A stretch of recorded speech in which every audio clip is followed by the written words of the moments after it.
Now, that kind of was kind of meant to be his kind of defeat, though. It's kind of meant to be his ending where it kind of retreats, possibly where, that'll return out.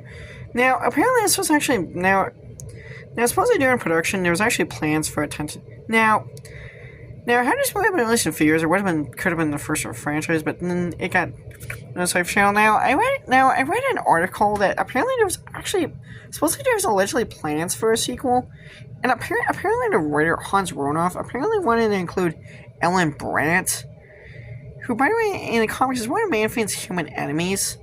She's actually his ex-wife in the comics. And apparently, I read somewhere that apparently Hans Ronoff really wanted to do a sequel. Apparently, he wanted to do like a series of Man. He wanted to do like a sequel, and apparently, he hoped that a sequel could actually get made for a bigger budget, for a somewhat bigger budget, and actually be released in the theaters. However, because this movie didn't do too well, Lionsgate and Marvel just decided not to pursue a sequel,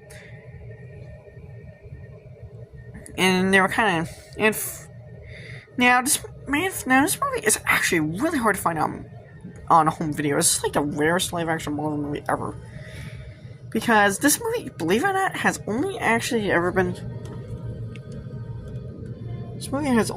actually been released on physical media once, and it's been released on when it came out on DVD and VHS. Yeah, and since then it hasn't been released on physical media in the United States since then. It was by Christopher Petzold, Scott Carroll, Gimel Everett, David Bruce, Stanley, Kevin Feige, or Aria Rad. Executive producers Rudolph G. Weissmer and Christopher Mapp.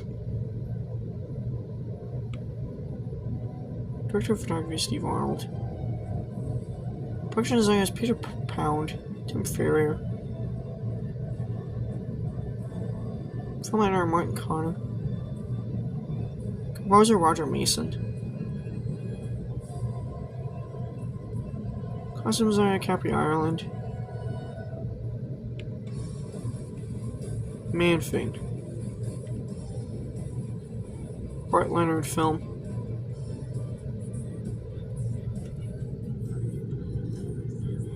Matthew Leonard Neves. Rachel Taylor. Warrior Power Team.